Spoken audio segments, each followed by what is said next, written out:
Most of us think we have a problem in our life unless we have something that's a bigger problem to contrast it with. And when you see this story and you walk through their exact life experience of the course of these 2 years, the year that we work with them is 30 days, but you see the course of what's happened to them by finding out what's happened a year later, you begin to understand that it doesn't matter what happens in your life, you are more than any moment. There's no challenge you can't face and overcome. The events of our lives don't control our lives. Our decisions do.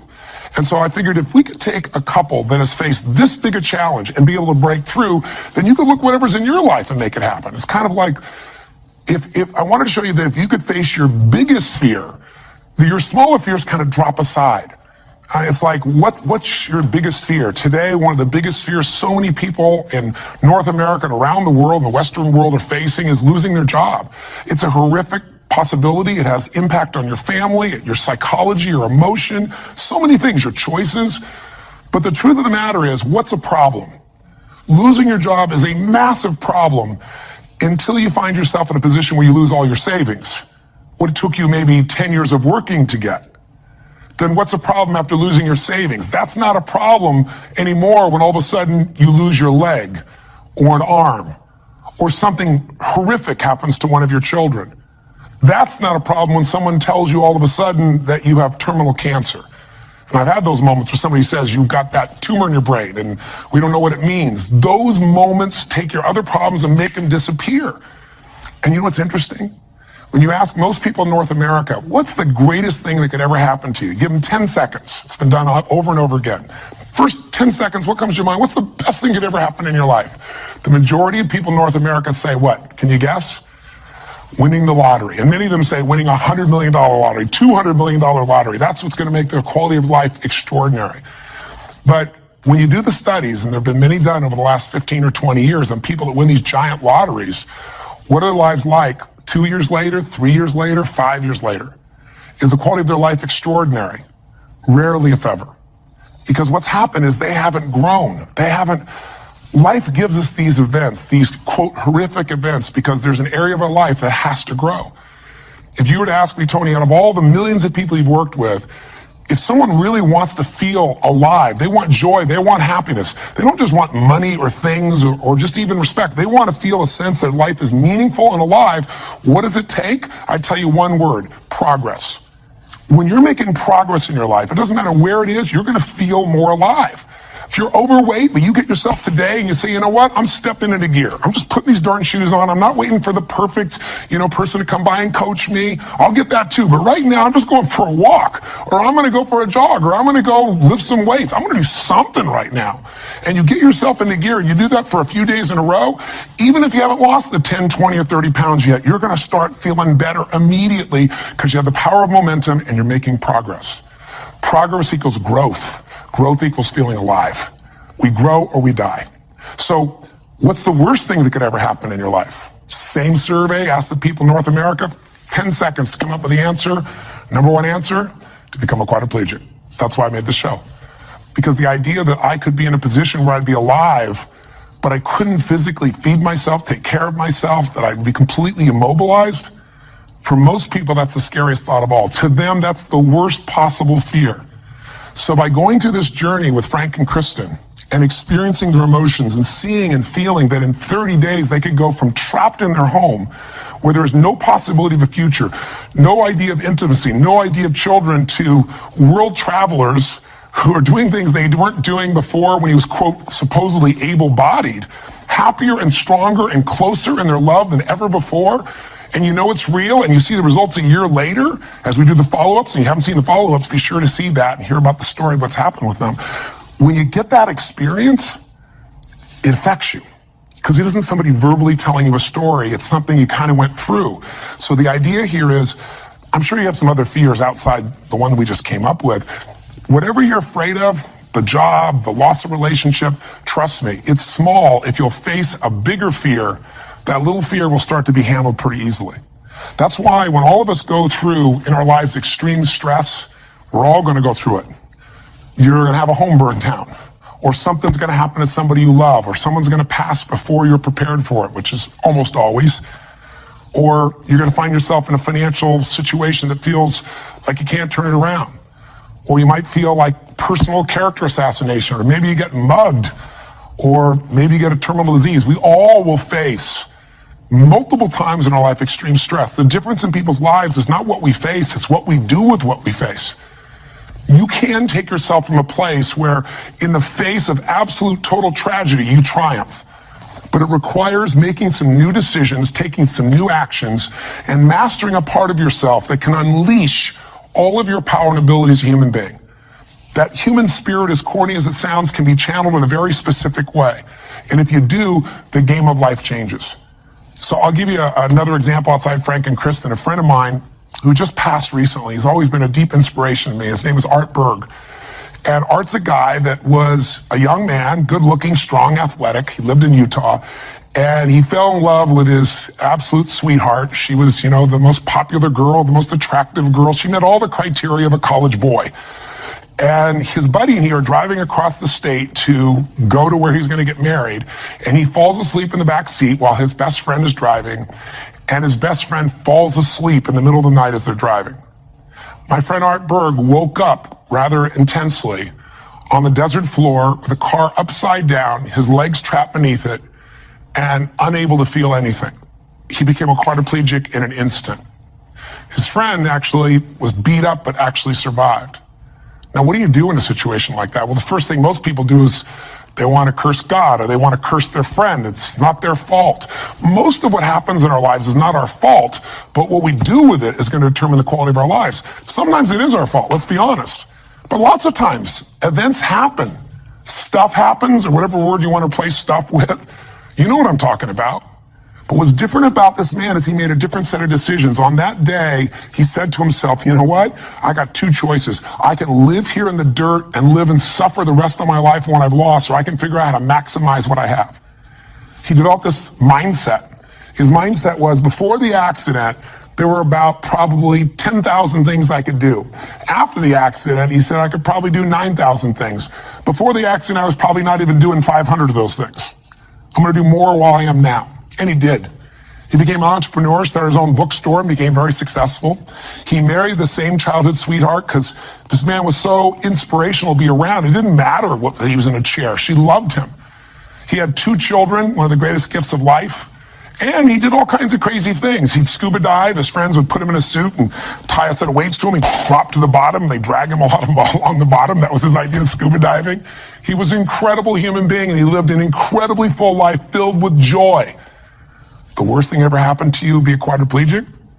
The best thing, win a lottery and feel like everybody wants something from you and you didn't earn it, and there's no sense of joy and everything's about trying to hang on to what you got? What is the best thing that could happen to you? What is the worst? The worst is not to take control of the force that controls your life. And that force is human emotion. I want you to think about this and answer a question for me if you would.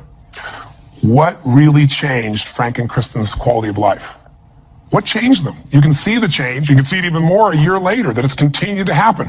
What made the change possible? Did you get it? Did you see it? The answer is simple. We changed the emotional pattern that was controlling their life. And you and I have emotional patterns that are controlling us right now. Whether we're aware of it consciously or not doesn't matter. It's the force that is shaping you. It's shaping your relationship. It's shaping your finances. It's shaping your career. It's shaping the amount of joy or unhappiness or suffering or excitement you have right now in this moment. But it's an invisible force most of us never take a look at. You might want to take a look at it right now through the eyes of what we did with Frank and Kristen. Now, what was the emotional pattern that was dominating them at the beginning of the show? You could feel it, couldn't you? And there was this feeling of death, that there was no future. Probably the most common belief system in people in North America and now in Europe. 60% of Americans now believe that the future is going to be worse than the past for themselves and for their kids. 70% of Germans and Europeans, I think it's 80% according to the Pew study recently in France. Around the world, we're starting to believe that circumstances control who we are. Don't get me wrong, circumstances play a huge impact. Events play a huge impact on your life, but they're not the ultimate determining factor. The force of human spirit or emotion is it. With the right emotion, you can unleash things you could never dream of. And I know you know this is true. So take a look, let's analyze. Where do these two live after the accident? Well, where would you live if you were Kristen? I mean, you've lost your future, supposedly. There's no intimacy. There's no chance of children. You've become the full-time nurse to your husband who you love, but now you're changing his catheter every few hours. You're afraid to leave the house because you're afraid, what if he falls over? He may stop breathing. I mean, there's no life. So she goes from the emotions of feeling depressed for the life she's lost to feeling angry. I call it a crazy eight. We get tired of feeling sad, and then we'll get angry for a while, and then we beat ourselves up for being angry at ourselves or God or our partner, and then we get all depressed again. It's a common pattern. You don't have to have something like their event happen in your life to get stuck in a crazy eight. But interestingly enough, she's living in that place, and now what's Frank doing? Frank wants to help his wife, but he's got a limitation we got to break through. He's got a belief. All breakthroughs start with a change in your beliefs. Because once you believe how something is, that means you're certain that's how it is. If you're certain it can't change, you're right, it can't. I can't convince you. No one else can convince you. And Frank's thinking, I'm helpless and I've harmed my wife. And he's living with the emotions of guilt and sadness and depression. And when he's tired of that, he gets completely overwhelmed because he says, if I just would have not jumped in, or if I would have jumped in a different spot, or a million other things that they were different, then I wouldn't have destroyed my wife's life. Instead of saying, my wife needs me right now, and I don't give a damn if I'm trapped physically in this chair, my soul, my spirit's gonna reach her. That's my assignment, to get him to remember that power. To not only get him to remember it, but to get him to use it and shift his wife. And that's what we did through this process. How? Well, the process really was giving him a series of experiences that would change his entire belief about who he is. I could try to tell him, oh, here's what you can do. Yeah, I'm 6'7" and I obviously have use of all my appendages. Easy for me, right? But if I get him to have some experiences, like I bring him to Fiji and I show him he can get out of the house, more than get out of the house, become a world traveler and go through all the challenges that are part of that if you watch our little section of the story behind the story, you'll hear some things that weren't in the show about that, by the way. But I get him to travel to Fiji, and the first thing I got to do with him is I got to get him to experience, not know intellectually, but experience he can make a difference for his wife. He is not helpless. She needs him, and he can transform her. He can take her from crying, sad, out of control, angry, to laughing and giggling and feeling love that fast. It's a beautiful moment in the show if you watched. And all it is something called presence. Something if you're not clear about, do some homework, follow up with us or someone else, figure out how to create that, because that's what changes relationships. Presence. It works. And Frank starts to understand, not verbally, but by his own experience, hey, I don't have to live in that sadness or that feeling of being unworthy or that feeling of being overwhelmed. I can matter. I can matter to her. I don't have to be the person she just takes care of. It was a huge shift in the experience. And I'm giving you Frank's example because it relates to yours. Maybe you have different emotions, but don't we all get to points where we feel like we don't matter or we can't change something? We're stuck, and it's our belief. Great way to break that belief, get yourself another experience. That's what I do with people in seminars. That's what I do in any coaching process. Change it. What do we do after that? We take him through the experience of facing his fears, and we get him to do the skydive together with his lady. And he feels total freedom for the first time since the accident. You get freedom when you face your fear. Not just face it, but you push through it. I get him to face separation from his lady for 10 days. Get him to be in a room with Olympic athletes who couldn't move across the room. He couldn't move across the room, but now they're incredible, and he feels like he's not enough, and he has to push through that. Show him how to get back his dream, drive his truck, get in that thing and drive 100 miles an hour, even though all you got is your elbows to drive the darn thing, and I'm on the other seat. Pretty cool thing. So it was a stacking of these experiences that got Frank to own himself in a new way, to build a new identity, a new set of emotional patterns. So here are the steps, and this is what you want to do. What did I do with him? I did 4 things. That's all I really did at its core. Number 1, for both of them, for Frank and Kristen to transform, I identified where do they live emotionally. That's what you got to do. Where do they live emotionally? Well, we just described where they live. Depression, anger on one side, feeling guilty, feeling overwhelmed, feeling sad on the other. There's no way they can change their life with that as the emotional fuel to get you to take action. You're not going to take action. There's not enough intensity to get you to get through the obstacles or the tragedies or the challenges. Once you see what the pattern is and you tell yourself the truth, this is where I'm living, step 2 I did with them, is I identified what's the antidote. So if fear is what's controlling things right now, we need an antidote called courage. Now, courage doesn't mean that you're not scared. Courage just simply means that you're scared to death, but you do it anyway. It's an emotional muscle. It doesn't feel good. You just exercise it. That's what courage is. I mean, everybody you know has different emotional patterns. And it may be hard to see it in yourself, but I bet you know in other people. I mean, come on. Don't you know somebody who lives every day and they're angry all the time, or they're pissed off, or they're frustrated, or they're worried all the time? I mean, haven't you met people at different times who, don't you know somebody that's always kind of playful or crazy or cracking jokes? Better yet, do you know somebody who's not really funny, but they think they are?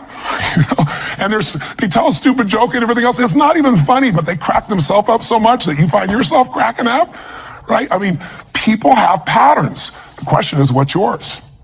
See, if you can identify the patterns in other people, you can start to see them in yourself as well. And you know what we all do? We all find a way to try to get what I call home. Home is, I noticed after 9/11, I'm with 2,000 plus people from, I think it was 45 countries. I was in Hawaii. The accidents happened, the tragedy happened, you know, the attacks happened, and we got the information at 3 o'clock in the morning in Hawaii, and we had, you know, 100 plus people, 200 people that were from New York, many of which, you know, worked and had offices and friends in the towers, and all their friends died, or their whole company disappeared. And I had to bring these people in from all these countries with different religions, different backgrounds, different belief systems. Some people were celebrating. Other people were crying and saying it was the end times. It was unbelievable. I noticed all this emotion around me. And the biggest thing to put them all together is I had to say, what's really going on here? And I noticed angry people got angry. Sad people got sad. Guilty people, a nurse, she was guilty. She wasn't there helping people, but she's always guilty. The angry lady's always angry. We all have a home. Many of the people didn't live in the United States, didn't know anyone in New York City, and they were yet angry, guilty, or sad. Why? They weren't angry, guilty, or sad about the 3,000 people a day that die of cancer and heart disease. They're all mothers, fathers, children. I pointed out that day. You can't be convenient with your compassion, and yet most of us are. We're unaware that we use events as a trigger to get home, back to the patterns we know, even if it's uncomfortable. So if you identify where you live, emotionally, the patterns are limiting you, the second piece is find the antidote. Courage can replace fear. If you're feeling this unbelievable feeling of overwhelm, you need love or support. And not just go get it, go give it. See, finding that antidote starts to change the game. And then after you identify it, you find the antidote. Number 3 is you got to practice that emotion. I know that sounds weird. I'll explain what I mean in a moment. But you got to do that emotion enough consciously that you can go from frustrated or depressed to determined. And you know how to shift that gear, and it's not fake, it's not some pump up, it's real. And it changes your life when you can do that like that. And it's a biochemical change. It's not some I'm happy, positive thinking BS. That's not what I teach. I'm not here to tell you go to your garden and chant there's no weeds. I'm here to say there's the weed, go pull it out. But you're not going to pull it out without determination, without passion, without commitment. Am I making sense? So if you know the pattern, if you find the antidote, if you practice it enough, and then the final step, you condition it. You practice enough that you can just automatically go into it. That's when your life changes. So what are you going to do as your assignment for this week to take this little 10-minute, rant I'm giving you and convert it into a massive, measurable increase in the quality of your life? I can't do that for you. You can do it for yourself if you do what I tell you. Here's what you're going to do. Step 1, and this will be on the web as well. Step 1, you got to identify where you live. So where do you live? Where do you live emotionally? You personally, just like we did with Frank and Kristen. There are thousands of emotions. There's 4,000 words in the English language, I should say, for different individual emotions. I did the research on it years ago. I'm gonna have you take out a piece of paper, pen, take out your notebook, computer, get a page. On one side, one column, write all the emotions that you experience at least once a week that empower you in some way. Love, passion, excitement, creativity, whatever it is. Peace, determination, I don't know. What are yours? I want you to write the emotions, though, you don't experience once in a while. The ones you experience at least once a week in a powerful way and really feel it. Not an emotion you feel once every blue moon. On the other side of that page, or if you do it on our little application or wherever we put it here, the other side I want you to write all the negative emotions, or to be more fair, all emotions can be positive if you use them, all the disempowering emotions. The ones that tend to put you in a state where you don't follow through. And I want you on that side to write all of them and do it simultaneously. Just keep making your list. What are the emotions I go into that mess me up, like feeling frustrated or overwhelmed or lost or alone or depressed or pissed off and rageful, whatever it is you go. And again, not emotions you experience once in a while, the ones you experience at least once a week. So make a list of all the emotions you experience at least once a week, ones that empower you, ones that disempower you, on the list. That's step one. That's identifying where you live. And circle the top 2 out of the whole list that you experience most often that are empowering, and the top 2 you experience most often that are disempowering. That'll be step 1. Now, I'm trying to explain it to you here. It'll be right in front of you as well. So if you forget what I'm saying, it's going to be on the little checklist. But I want you to know what I mean. Step 2, let's identify the solution. So you look at your list and you see on the disempowering list, I got sadness and depression, or I got feeling lonely, or I've got feeling rage and anger, or I got feeling fear. What emotional state would you like to feel in that situation that would change your life? If it's fear, maybe it's courage. Again, courage doesn't mean it's easy, doesn't mean you feel, confident. It just means you're going to do it anyway. Maybe it's determination. Maybe instead of feeling alone, you feel loving and you go give to somebody else. What's the antidote? What's an emotional pattern that if you live that, it would change the game? Is it faith? Is it passion? Is it courage? Is it playfulness? You're taking things just too damn seriously. You've forgotten perspective. Go watch the show again. See if you really have a problem. See if your problems are as challenging as the people you just saw who transformed their tragedy into something tremendous, something beautiful, something magnificent, something meaningful, something that can even help other people that are watching. That's the beauty. So that's the second step. What's the antidote? Come up with your antidote emotion. Step 3 is you got to practice that emotion. Now, I know that sounds silly, stupid, kind of weird. But if you came to a seminar with me, you'd see, 3,000, 10,000 people. And we do this, and we condition that a new emotion till you can shift gears. Have you ever heard about the fire walk? It's not about the fire walk. I do skydiving, all kinds of crazy stuff. It's a metaphor for how do I go from afraid, fire's metaphor for whatever you don't follow through on in your life, whatever holds you back, to snapping and going to a state of mind where I just move through. It's not this big mind over matter thing. It's mind over emotion. It's shifting. And when you learn how to go from scared to determined in action, what can't you do in your life? So we show you how to do that. But for right now, I'll give you just a quick example. Understand that emotion is really created by motion, by the way you use your body. So quick example, real quick. Imagine a time when you know someone who's depressed or you were depressed. If you ever felt that way, I'm sure you have at some time. And think about what you do with your body. When somebody's depressed, do they get all excited, talk faster, gesture? No. Everything kind of slows down, doesn't it? What happens to your shoulders? They drop. Where's your head when you're depressed? Drops. Where's your breathing? Full or shallow? It becomes shallow. You talk loud and fast or slow and quiet? Slow and quiet, more hesitant. Now, emotion is created by motion. You can try and think yourself and I'm happy. But if you go, I'm happy, and your body's like this, nothing's going to change. We can change our biochemistry by eating, by taking a drug, by smoking a cigarette, because then you take a different breath, you eat food you like, you fill up your tummy, and you start to breathe nice. Your whole mental, emotional state changes, doesn't it? So what I'm saying is you don't need the cigarette, you don't actually need the food. You can just physically learn to say, this is what I do when I'm depressed, this is what I do when I'm most determined. There's this gesture I made. I remember one time when I was a kid, or one time I got pissed off and what did I do? I made a gesture, I stood taller, I looked the person in the eye, I spoke with more authority. Now, my idea of passion and determination may be a little over the top for you, and I get it. I'm a crazy mofo and I'm a passionate human being, but you can do your version. What do you do when you're really feeling something like determined? What do you do when you are passionate? With your face, with your voice, with your body. Just practice and make a contrast. Here's what I do when I'm sad. Here's what I do when I feel loved. Here's what I do when I'm worried. Here's what I do when I'm determined. That's what I mean by practice. And I'd love to have you in an event, but I'm trying to give this to you so you can do it right now, and you can. And maybe this would be helpful to do with friends so they can give you feedback and say, here's what you do. I see you do this when you're really strong. I see you do that when you're kind of weak. That's the third step. Practice. Now, what's the assignment? Figure out your emotions. Where do you live? Positive, negative. What are the big primary antidotes? What emotions do you need? Practice the emotions you need so you can go into them a few times. Sounds a little weird, but if you do it, you'll see it's actually quite fun. Feels powerful. Maybe do it with a friend. That's the easy way to do it. And condition it.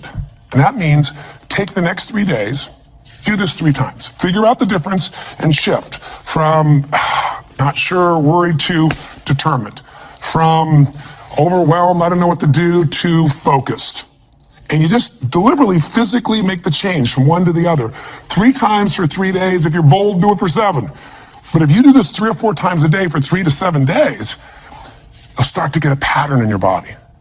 And the pattern in your body, a new pattern, means a new life. Our life's a reflection of our emotional patterns. If you live in sadness and depression, you could have $1 billion and your life is called sad and depressed. If you're living feeling grateful, feeling alive, feeling passionate, your life is filled with gratitude and passion. Doesn't matter what's happening anywhere else. And you can face any challenge from those emotions and you can overcome. Does this make sense? This is how you can take what you watch in that show and convert it into some actions that'll change you. Very simple approach. Or come see me or get some coaching. I've got all kinds of resources, but this is something you can do right now. You don't need anybody else to make happen. You just need a little ability to take action. Make sense? And if you haven't seen the show, for God's sakes, go on Hulu and watch the show, or all this will just sound like a bunch of words. If you've had the experience, you know what I'm talking about, and you've witnessed it, it'll be real in you right now, and you'll get a sense of what you can do to move forward. And if you can't find it on Hulu, once again, send us a little email, and we'll make sure we find a way for you to be able to observe or experience the show directly. And last thing I say to you is, the best way to keep something in your body is share it with somebody else. The whole philosophy of my life has been, if your life's going to be meaningful, you can't just be about me, you got to be about we. So if you can, if you feel like it, if your spirit's touched by this, help us pay it forward. Share this with your friends. You can share the clip of our show. You can share this little section. We got all kinds of ways. Just take the clip and send it. We even have a way you can push a button and once again and send it virally to everybody. Everybody who's on your email list. We'd love it if that works for you. If you don't, we're totally respectful of that. But in the end, I can promise you one thing. If you will do this, if you'll discover your current emotional pattern and you'll change it through a little bit of practice over and over again, you will change the quality of your life no matter what you're facing. Make sense? Thanks for taking the time. I hope this was close to 10 minutes. I went a little crazy, but it's really just designed to try to really serve you. So till I see you again, hopefully next week, live strong and live with passion. God bless.